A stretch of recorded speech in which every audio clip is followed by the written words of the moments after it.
Tiene un ejemplar de la palabra de Dios. No hay misterio hacia dónde vamos. Estamos en la carta a los Corintios, segunda carta a los Corintios. Iniciamos la semana pasada, que fue nuestro primer domingo del año, y esta mañana estamos continuando. Si por alguna razón se perdieron el culto o la exposición de la palabra de Dios, la página de YouTube se titula Comentario Bíblico Gratuito. Es donde subimos todos los sermones y todos los estudios que el Señor nos permite presentar o exponer, y queremos que vayan ahí, por favor, y sean partícipe de ello. Esto es básicamente la perspectiva general de lo que estamos hablando con respecto a 2 de Corintios, para mantenerlo. Esto es lo que se le conoce como un vistazo general o panorámico de la carta. Entonces tenemos que ver la enseñanza en su totalidad y luego lo específico. Y hay básicamente 3 retos que estamos viendo en cuestión de esta carta. Si ustedes recuerdan, estamos hablando, y déjenme regresar a esto, estamos hablando acerca del explorar o el conocer la esencia de la iglesia. ¿Qué es la iglesia? ¿Qué es la iglesia? ¿Y qué es lo que hace la iglesia? Entonces, por eso estamos hablando que es un poquito más allá de simplemente púlpitos y bancas, aunque aquí ya no hay bancas. Antes creo que había bancas, ya no hay bancas, ahora hay sillas, pero cualquiera que sea el caso, es un poquito más de ello. Entonces estamos explorando esas posibilidades. El reto que vamos a encontrar para el apóstol Pablo, eso es lo que encuentra él. Encuentra una iglesia en la cual está teniendo problemas con autoridad apostólica. Cuando hablamos de problemas de autoridad en esta vida, es tener problemas con Dios. Porque el Dios de la Biblia es un Dios de orden que ha establecido sistemas, ha establecido cierto tipo de estructuras para que la vida funcione. Inclusive, hablando de tecnología, hablando de la salud, cuando la salud no sigue esas estructuras, es cuando empieza a haber problemas, en este caso, de la salud. Entonces, la iglesia está batallando con eso. La otra cosa que la iglesia está batallando como consecuencia de ello, o como producto de ello, es precisamente la cuestión del liderazgo en la iglesia. Entonces, cuando estamos violando la estructura o los parámetros que Dios ha establecido, vamos a encontrar diferentes síntomas. Entonces, lo que ven en la pantalla con respecto a liderar de la segunda silla, o cómo liderar en el hogar, cómo liderar en el trabajo, cómo liderar en la iglesia. Si estamos teniendo problema con la autoridad divina, va a haber problema en todo otro ámbito. Entonces, cuando en la iglesia o en el gobierno, que es año de elecciones, hay que elegir un presidente este año, todo ese tipo de retos que tenemos con los hijos, con los padres, con los cuñados, yo argumentaría que eso es sintomático. ¿Así se dice? ¿Sintomático? Es un síntoma, no es el problema, es lo que está al principio. El problema es tener problemas con Dios o con su autoridad. Y lo último que Pablo va a hacer o va a hablar en esta carta es precisamente la cuestión de lo que produce la proclamación del Evangelio. La proclamación del Evangelio siempre viene con obstáculos y con triunfos, y la cuestión es cómo navegar esto, y es lo que Pablo está hablando. Versículo número 8 es donde estamos esta mañana. Vayan ahí conmigo a la palabra del Señor. Versículo 8, y continuamos hablando acerca de lo que otra vez hablamos de la semana pasada, versículos 1 al 7, y dice en el versículo 8, porque no queremos que ignoren, hermanos, acerca de nuestra aflicción. Estamos usando el término o lenguaje de aflicción, de problemas, de retos, porque, una vez más, vean lo que está en la pantalla, cuando la proclamación del Evangelio es llevada a cabo, va a producir fricción. ¿Por qué? Varias razones. Porque no solamente la proclamación del Evangelio es una guerra espiritual, hay un componente invisible o espiritual que no se ve. Esto es más que simplemente programas, más que simplemente evangelismo o simplemente deseo de compartir a Cristo. Hay una guerra espiritual. Y no solamente eso, parte de la guerra espiritual es que la proclamación se lleva a cabo en un mundo gobernado por Satanás. Entonces, en medio de todo ello, Pablo dice, a raíz de ello, no quiero que ignoren las aflicciones que hemos atravesado. Y las sufrimos, en este caso dice, en Asia. Dice, porque este tipo de aflicciones fuimos abrumados en sobremanera. De tal manera que fue más allá de ¿qué cosa? Más allá de nuestras fuerzas. Y aquí hay un principio que a lo mejor sería bueno retomar, porque hay frases que vemos en los medios sociales o que mucha gente usa, donde supuestamente Dios no te da más de lo que puedes llevar. ¿Han escuchado eso? ¿Es verdad eso o no es verdad? Vean lo que está diciendo el apóstol Pablo. Sí, lo que hemos experimentado, lo abrumado que estábamos, era más allá de nuestras fuerzas. Entonces, aparentemente Dios permite cosas que van más allá de lo que realmente podemos llevar en nuestra vida. De tal manera que dice, de modo que hasta perdimos, ¿qué cosa? Perdimos la esperanza aún de vivir. Llega un punto en el cual el apóstol Pablo está experimentando en extremo este tipo de sufrimiento. ¿Están tomando nota? Aquí quiero dejar un principio con este versículo. Este es el principio que quiero que recuerden. Y otra vez, no sé si esto va a ayudar, no sé si esto va a alentar a alguien, pero parte de la exposición de la palabra de Dios es poder adoptar o el poder retomar, y piensen en términos de lentes. Esto es lo que estoy tratando de decir. De poner o de ver la vida a través de los lentes de la Biblia. Eso es lo que queremos. Y entre paréntesis, todo ser humano, cristianos, no cristianos, no importa, todos vemos la vida a través de lentes. La pregunta simplemente es qué tipo de lente estamos usando. Esa es la única pregunta. Entonces, la iglesia de los Corintios, trágicamente, estaban viendo la vida a través de sus propios lentes, a través de filosofías humanas, a través de exaltar simplemente el conocimiento, entonces Pablo está diciendo, seguir a Cristo, ser la iglesia, es tomar los lentes que emanan del Evangelio. Y aquí está el punto. Lo que está en la pantalla y lo que Pablo está compartiendo es el poder enfrentar, el poder percibir que cuando, no sí, pero cuando atravesemos, y aquí está enlistando atravesemos la experiencia de aflicción, la experiencia de abrumados en sobremanera, o aún lleguemos al punto donde sea más allá de nuestras fuerzas, cuando nuestros hijos o nuestros nietos lleguen al punto de perder la esperanza de vivir. Cuando si se llega ese momento, queremos asegurarnos que lo procesamos a través de las Escrituras, de la palabra de Dios. ¿Qué es el punto? Mi punto es simplemente esto, que a la luz de la Biblia, aparentemente, el sufrimiento es normativo. ¿Saben lo que significa eso? ¿Normativo? ¿Qué sería lo opuesto? ¿Ocasional? ¿Circunstancial? ¿No existente? Entonces, la cuestión que Pablo está tratando de recordarnos es esto: no se sorprendan cuando esto sucede en la vida del cristiano. El reto que Pablo va a experimentar con la iglesia y el resto de los apóstoles no es tanto que la iglesia sufra. Ese es el reto. Una es que la iglesia sea tomada por sorpresa en el sufrimiento, y la otra es que la iglesia sufra por ponerse lentes o ver la vida. Eso se llama en inglés worldview, cosmovisión. Ver la vida a través de lentes no bíblicos. Es lo que le llamamos en inglés self-inflicted suffering. Es cuando sufrimos por necedad, sufrimos por desobediencia, sufrimos por, decimos, cabeza, ¿qué decimos? Cabeza dura, por terquedad. Entonces, una vez más, la iglesia en cuestión de sufrimiento no debe sorprenderse, porque la pregunta no es ¿por qué a mí? La pregunta es ¿por qué no? Esta es la pregunta. Ahorita voy a explicar un poco más de eso. Y la otra es, asegúrense que cuando pasemos, si por alguna razón este es el testimonio de nosotros, si este fue el 2023, si por alguna razón algo de esto se presenta en el 24, si por alguna razón asegurémonos que sea la experiencia donde, independientemente que suceda, Dios se convierte en mi aval. ¿Saben qué es un aval? Un cosigner. Donde Dios dice, yo me hago responsable de lo que produzca las aflicciones, lo que produzca el tener lo que estás viviendo, o inclusive que es al punto de perder la esperanza de vivir. Yo me hago responsable de ello. Eso es lo que deseamos y queremos, y eso viene a través de, otra vez, poner los lentes del Evangelio. Versículo número 9 continúa explicando eso y dice, de hecho, afirmando lo que está diciendo, dice, dentro de nosotros mismos ya teníamos, ¿qué cosa? Ya teníamos la sentencia de muerte. Ese es el momento en el cual Pablo está llegando al punto en el cual literalmente, y no sé cómo explicar esto, pero es el hecho de donde derramas tu vida delante del Señor, donde llega un punto en el cual ya no hay nada más que hacer.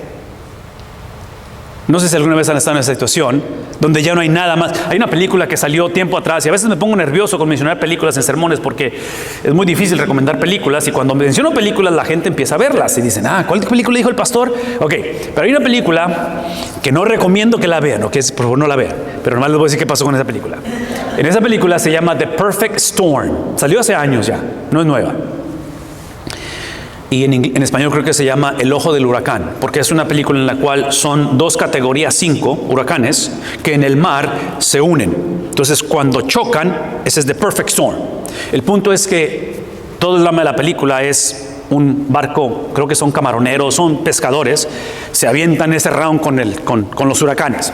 Pero al final de la película, es la clásica donde en las olas más embravecidas y en el ojo del huracán, el barco se avienta ya a hacerse de cierta manera, la palabra es que desahogados, o sea, ya el punto en que ya no hay, y se avienta y la ola los voltea. Y al voltearlos, obviamente, game over, ya se acabó la historia ahí. Hay un momento en el cual los pescadores se dejan ir en el mar, se sueltan para ahogarse, porque ya, o sea, ya no hay nada que hacer. Esa es la impresión de dejarse ir. Cuando Pablo está diciendo, teníamos la sentencia de muerte, Pablo llega a un punto en el cual, observen, o sea, del versículo 8, dificultades, calamidades, persecuciones, estamos atravesando donde inclusive perdimos la esperanza de vivir, pero en el 9 llega el punto en el cual derraman su espíritu en su necesidad, donde no hay otra opción porque hay una sentencia ¿de qué cosa? De muerte. Entonces, una vez más, piensen conmigo, de cómo podemos llegar al punto en el cual vivamos cotidianamente este derramamiento de nuestro espíritu, donde aprendamos a entregar nuestra vida completamente al Señor, y en este caso, observen lo que está pasando, a fin de que no confiáramos en nosotros mismos. Y en este caso, quiero que vean conmigo esto rápidamente, porque esto es importante. En cuestión del sufrimiento o en cuestión de las calamidades, típicamente hay dos reacciones para ello. Típicamente hay dos reacciones. Todo ser humano tiene dos reacciones. Una es el acercarse al Señor, o la otra es alejarse del Señor. Y aquí es donde está la clásica, especialmente, y aquí este es un tema un poquito controversial y un poquito difícil de hablarlo, pero lo voy a mencionar como quiera. El reto va a ser esto, porque esa es la iglesia en Corinto, ese es el reto, y eso es lo que yo creo que determina cuál de los dos. Cristianismo sin la perspectiva bíblica, lentes para ver la vida a través del Evangelio. Cristianismo, soy cristiano, pero no veo la vida a través de esto. Esta es una contradicción de términos. Tomar decisiones que van en contra del Evangelio o de la persona de Cristo, siendo cristiano, es una contradicción de términos que yo pienso, este es mi entendimiento, que cuando atravesamos el versículo 8 o el versículo 9 y llegamos a ese punto donde tocamos fondo, como decimos, potencialmente es el tipo de cristiano que se decepciona y dice, no más. Antes iba a la iglesia, pero no quiero saber absolutamente nada de ello, porque son un montón de hipócritas. O sea, lo que le hicieron a mi papá, a mis hijos, ¿me explico? Empiezan a enlistar, y no minimizo lo que está pasando la persona o lo que ha vivido. Pero en este caso, la experiencia difícil se convirtió en el vehículo para exponer lo que de antemano ya estaba ahí. Y lo que estaba ahí era un cristianismo sin perspectiva bíblica. Y cuando digo perspectiva bíblica, otra vez, es el fusionar, es el casar lo que creo y cómo vivo. Mis convicciones con mi estilo de vida, la palabra de Dios con decisiones éticas, cómo trato a mi prójimo, cómo perdono, cómo me perdono a mí mismo. ¿Me explico? Entonces, fusionar eso es lo que me permite eventualmente que cuando atravieso el valle de sombra de muerte, en lugar de alejarme de Dios, ¿qué hago? ¿Cuál es la otra opción? Correr al Señor, derramar mi espíritu ante Él. Y en este caso, usando el lenguaje de Pablo en el capítulo número 3 de Filipenses, unirme a Cristo en sus padecimientos. Es lo que queremos hacer, unirnos a Cristo en sus padecimientos. Lo que descubrimos la semana pasada hablamos del primer propósito del sufrimiento. Y Pablo va a describir dos propósitos en este capítulo número 1 con respecto al sufrimiento. El primero de ellos, porque otra vez, acuérdense, el punto aquí es de que estamos atravesando la prueba, ¿verdad? No es sí, pero cuando la atravesemos. Entonces, aseguremos de esto. Lo que hace el Evangelio no es el exentarnos o el hacernos inmune del sufrimiento. Lo que hace el Evangelio es que le da propósito al sufrimiento. Es cuando pienso en el privilegio que tenemos y que tuve de atestiguar el nacimiento de mis 3 hijos. Cuando mi esposa se alivió de los 3 hijos, me tocó ver sufrimiento extremo. Cuando nace la criatura, algo sucede que el sufrimiento se convierte justificable. Porque el haber nacido justifica todo el dolor. Entonces, la vida cristiana no es la ausencia de sufrimiento, es encontrar propósito. ¿Por qué sufrí? Entonces, potencialmente la gente que se aleja de Dios en el sufrimiento es la gente que no tiene propósito en el sufrimiento, que no sabe por qué, o otra vez es causado a sí mismo. Todo esto lo digo porque en el versículo 4 del mismo capítulo, Pablo explica el primer propósito: por qué Dios, por qué atravesamos, por qué vivimos las calamidades, el cual, hablando de Dios, Él nos consuela. ¿En dónde? Otra vez, muchos piensan que el trabajo de Dios es quitar nuestras tribulaciones. Y Dios lo hace y lo puede hacer. Pero acuérdense, el llamado de la iglesia es operar, es funcionar, es laborar en un mundo corrompido, en un mundo en el cual hay calamidades y somos afectados por ello. Entonces, la promesa no es que íbamos a ser exentos de tribulaciones. La promesa es que iba a haber consuelo en la tribulación. ¿Vemos la diferencia? Salmo 23, ¿qué dice? Jehová es mi, ¿qué cosa? Entonces, Él es mi pastor, y aunque ande... Entonces, muchos queremos leer el Salmo 23 diciendo esto: Él es mi pastor, por lo tanto, no habrá valle de sombra, no, esa no es la promesa. La promesa es que será mi pastor cuando, no si, atraviese el valle. Inclusive, el reto muchas de las veces es que ese pastor, muchas de las veces, no siempre, es el que me lleva por el valle de sombra y de muerte. Muchas de las veces Él mismo lo hace. En fin, el punto aquí es de que, propósito es de que otra vez Él nos consuela. ¿Cuál es el propósito del consuelo de Dios? Es para que también nosotros, ¿qué cosa? Podamos consolar a los que están en cualquier aflicción. Entonces, Él me consuela para yo consolar, dándoles el consuelo con que nosotros mismos somos, ¿qué cosa? Entonces, aquí está la pregunta. Otra vez, la pregunta no es si voy a atravesar tribulaciones. Esa no es la pregunta. Es cuestión de tiempo. Nada más que tengo que asegurarme de dos cosas: que no me sorprenda y diga yo, nunca la vi venir. ¿Cómo es posible? Si yo he sido fiel al Señor. ¿Me explico? Es la palabra decir que ponemos a Dios en la silla de los acusados y decimos, yo te he sido fiel, ¿cómo es posible que le pase esto a mi hija? Si yo te he servido, Señor. Eso es el lenguaje donde actuamos como que si Dios me debe. No podemos hacer eso porque eso dice, me está sorprendiendo el sufrimiento. Y la otra cosa que dijimos es que cuando suframos o atravesamos tribulación, que no sea por, ¿qué cosa? Que no sea por ignorar la perspectiva bíblica.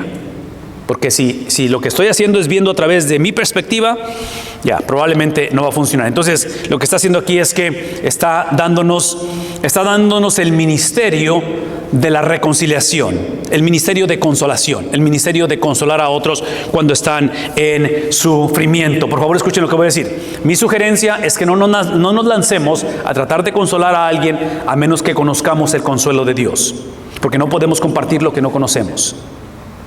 ¿Está claro eso? Esto que está en la pantalla es una intervención divina, es una guerra espiritual, inicia en el mundo invisible y se transfiere y se conecta a la realidad en la que vivimos. Entonces, aquí es donde entra la perspectiva bíblica. El segundo propósito que encontramos, que es lo que estamos leyendo ahorita, ya vimos el primero, que es consolar a otros, recibir consuelo para consolar a otros. El segundo tiene que ver de esto. Dice él otra vez, de hecho, dentro de nosotros mismos ya teníamos la sentencia de muerte. A fin de que, ¿cuál es la razón de ser sentenciados a muerte? ¿Dios perdió control de la situación?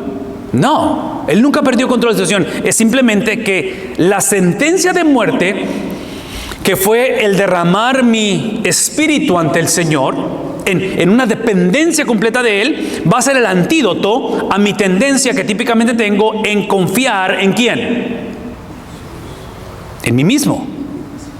Entonces, está diciendo, la razón por la cual potencialmente paso por la sentencia de muerte, he atravesado tribulación, he experimentado sufrimiento, es para que no confíe en mí mismo, sino que, en este caso, aquí es donde quiero que piensen en la misma historia del apóstol Pablo, porque en el capítulo 12 del mismo libro de 2 de Corintios, él habla acerca del aguijón en la carne. ¿Han escuchado eso? Entonces, ese es el punto, porque eso es la impresión que está dando. Es mi dependencia en el Señor, y para yo depender en el Señor tengo que reconocer mi sentencia de muerte, tengo que reconocer mis aflicciones, tengo que reconocer, ¿me explico? Tengo que reconocer mis limitaciones, mi debilidad. Entonces, es debilidad más dependencia en Dios, que es fe, lo que potencialmente produce el poder de Dios. Ahora, si acaso están escribiendo esto, lo que no quiero que escuchen en esta mañana, esto que está en la pantalla no es una fórmula para que Dios me saque de la situación. Porque lo que está en la pantalla no es la garantía que la cosa va a cambiar. Es simplemente la garantía es de que, y pueden pensar en esta mesa, en la cual tiene un mantel muy bonito, y típicamente tenemos en la casa mesas con manteles, comedores, donde lo usamos para desplegar cosas, para poner cosas, sobre todo cuando vienen visitantes, sacamos la vajilla mejor, sacamos, ¿me explico? Fotos a lo mejor de los muchachos, que es el punto. Que esto que está en la pantalla, mostrando mis limitaciones, mi debilidad, donde derramo mi espíritu en el Señor y tengo la habilidad de confiar en su dependencia, en su habilidad, usa mi sufrimiento para desplegar, no a mi persona, desplegar ¿qué cosa? Su persona. Entonces mi pérdida, mi dolor, mi luto se convierte en un vehículo para que otros conozcan de Cristo. Donde ahora que he perdido, y perdí, cuando el trabajo, cuando la economía, cuando la salud, fue pérdida. No perdemos contacto de la realidad, pero esa pérdida en el esquema o en el panorama, y otra vez pienso en términos de cómo vemos la vida, a través de los lentes del reino de Dios, las pérdidas terrenales en el reino de Dios son ganancia. Porque Pablo va a decir esto estando en la cárcel, en Filipenses capítulo 1. Para mí el vivir es Cristo, estando en la cárcel, estando bajo sentencia de muerte, y el morir, ¿qué es el morir? El morir es luto. Entonces no minimizo el morir, porque cuando perdemos un ser querido, es luto, es pérdida, ¿verdad? Pero esa pérdida, a través de el reino de Dios, es ganancia. Es incrementar la gloria de Dios. Entonces, aquí es donde tenemos que recordar que la diferencia que está haciendo el apóstol Pablo en su enseñanza es llevarnos, inclusive, vean cómo termina la explicación del versículo 9, sino en Dios, en lugar de confiarnos, confiamos en Dios, el cual, ¿qué es lo que hace Dios? Otra vez, es la perspectiva de esto. Inclusive, en el capítulo 15 de Primera de Corintios, que es el último capítulo de la carta antes a esta, Pablo continúa echándose un round y disputando y argumentando con los corintios, con la iglesia trágicamente, y el capítulo 15 es exclusivamente acerca de la resurrección de los muertos, porque la iglesia había permitido la infiltración de filosofías donde estaban diciendo que no había resurrección después de la muerte. Lo cual, si eso es cierto, estamos bien emproblemados, ¿no es cierto? Inclusive, un paréntesis rápidamente, porque la cuestión de la boda de nuestra hija todavía está muy fresca entre nosotros. Eso sucedió hace apenas unas 5 o 6 semanas atrás. Y una de las cosas que yo les decía a los muchachos, a mi hija y a mi yerno, o les recordaba, es que el saber que hay resurrección de entre los muertos, el saber que la vida eterna inicia en la tierra, no inicia cuando la persona muere. O sea, sí, en el mundo, es en este mundo donde dice Cristo que Él vino para que tengamos vida y vida en abundancia. Entonces, el cielo inicia en la tierra, la vida abundante inicia en la tierra, pero estamos viendo a través de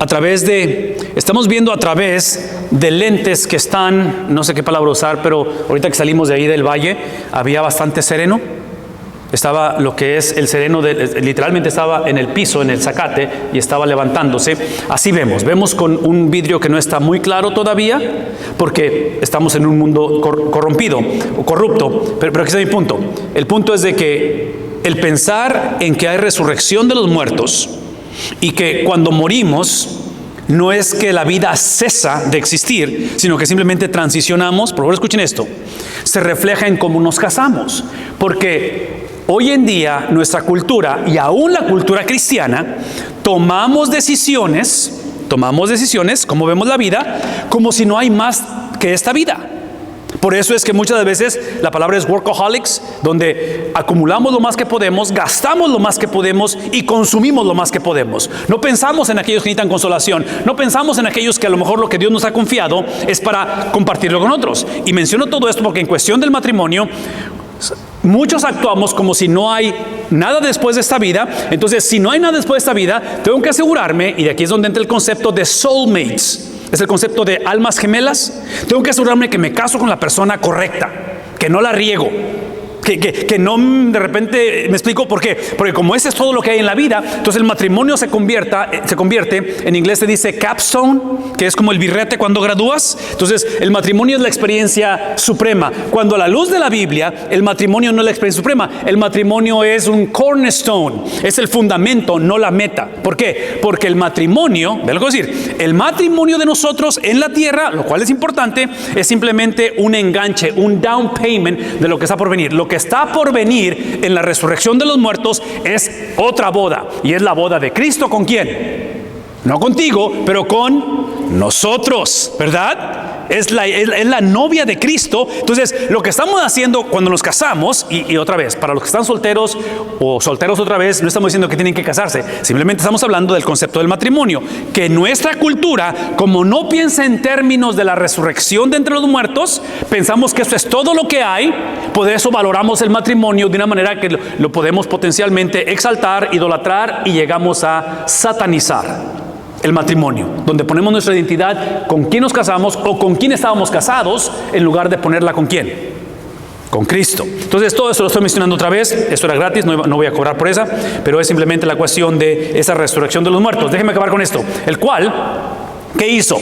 Otra vez, Pablo lo que está haciendo cuando dice que Él nos libró, ¿sí? Esta libertad que nos da, Pablo, y esto viene de los versículos previos de la semana pasada, él es experto en dar o presentar títulos de parte de Dios. Estos títulos, que observen el lenguaje, en contexto de dificultad. Necesitan escribirlo esto, mandarlo en un texto, ponerlo en medios sociales, porque estos son pasajes de la Biblia de la semana pasada, del mismo capítulo, con la oración, de tal manera que para que por muchas personas, la iglesia orando, sean dadas gracias a favor nuestro por el don que nos ha sido impartido por medio de las oraciones de muchos. Sí, el principio que Pablo está poniendo como parte de ese contraste del Dios que ha decidido rescatarnos, el Dios que nos está rescatando y nos rescatará. Aparentemente Él rescata a través de las oraciones y a través de su gracia. Entonces, eso de oraciones diría que es la intervención humana, donde oramos unos por otros, donde es el consuelo que damos a otros, donde literalmente, vean lo que voy a decir, el poder no está en la oración, el poder está en quién oramos o a quién oramos. ¿Captamos eso? No es más, cuando pienso en el cambio del clima que está pasando ahorita, sí, que está cambiando el clima, piensen, volar ahorita va a hacer mucha diferencia, volar en una avioneta que volar en un avión. ¿Por qué? Porque atraviesas una tormenta y es obvio que el avión va a tener más estabilidad en la tormenta. Entonces, cuando trata de la oración, que es importante la oración, es más importante qué tan grande es el objeto de mi oración, qué tan grande es el Dios al cual estamos orando. ¿Me explico? Porque otra vez, aun cuando mi fe es pequeña, y en este caso puede ser como la semilla de una mostaza, ¿qué dice Cristo? Mientras el objeto, entonces en este caso la oración más la gracia, que es lo que está pidiendo el apóstol Pablo, y eso es como concluye él concluye diciendo esto: no porque la situación ha cambiado. Pablo no está hablando, esta no fue la fórmula para que cambie la situación, esto simplemente está cambiando, una vez más, cambiando la perspectiva, la cosmovisión, the worldview. ¿Cómo lo cambia? Porque dice Pablo, esto es lo que dice Pablo, porque dígalo conmigo. Sí, la palabra satisfacción, en inglés es la palabra boasting, que sería en español el gloriarnos. En esto nos gloriamos, en esto nos regocijamos, en esto encontramos plenitud o satisfacción. Y está hablando acerca de esa experiencia. ¿En qué la encuentra? Vean lo que dice. La encontramos en esto, la encontramos en el testimonio de nuestra conciencia. No, otra vez, no nos gloriamos en que oraron, Dios intervino y la cosa cambió. No. ¿Puede cambiar la cosa? Sí puede cambiar. ¿Va a cambiar? No lo sé. ¿Verdad? No hay garantías en esta vida. ¿Estamos conscientes de ello? Todo lo que hemos dicho es que Dios, independientemente de que suceda, sea donde Dios cambie las circunstancias favorablemente o las circunstancias continúen empeorando, cualquiera que sea, Dios tiene la habilidad de usarlas para desplegar, no mi situación, desplegar ¿a quién? Su carácter. su presencia, donde tengo la habilidad de orar y dar gracias no por las circunstancias, pero doy gracias en las circunstancias. ¿Ven la diferencia? Ok, aquí es el punto. Está diciendo, porque nuestra satisfacción o nuestro boasting, ¿sí? Nuestro gloriarnos está literalmente en el testimonio de vuestra conciencia, que es el punto. Pablo está hablando acerca de la conciencia, en la cual esa conciencia es algo que él, cuando hablamos del libro de Génesis y que Dios literalmente, piensen en fingerprint, en la cuestión de la huella, donde Dios sopló y hizo del hombre un ser viviente, puso en él su espíritu, puso en él la habilidad de tener conciencia. Llamamos esto libre albedrío. Es la habilidad de saber lo que es como un compás. ¿Saben lo que es un compás? Un compás para dirigir donde está el norte, el sur. Entonces esa conciencia te dice, esto es correcto, esto es incorrecto. No necesitas ser cristiano para saber lo que es moralidad e inmoralidad. ¿Conmigo? ¿Sí? ¿No? Ok. Esa conciencia fue modelada ¿por quién? ¿Por quién fue modelada? Esa es la razón por qué Cristo no pudo haber nacido el jueves, muerto el viernes, resucitado el domingo. Cristo no pudo ser una experiencia de fin de semana. Cristo no pudo llegar simplemente un día, nacer de la Virgen María y ser crucificado y resucitar. Eso no pudo. Él tenía que modelar esto. ¿Me explico? Cristo modela la conciencia, modela la perspectiva, otra vez, la perspectiva de Dios. La perspectiva de Dios es la ley, es la palabra de Dios, y Cristo la va a cumplir. Cristo es la expresión, Cristo es la encarnación de esa palabra. Número 2, esa conciencia, de acuerdo a Romanos 14, no debe de ser violada. No podemos actuar en contra de lo que es la naturaleza humana. Hay cosas que el hombre hace o hacemos que van en contra de la naturaleza, que son inhumanas, decimos, es la palabra, inhumanas. No puede ser violada. Y la última es que, y esta es la más difícil, adivinen qué.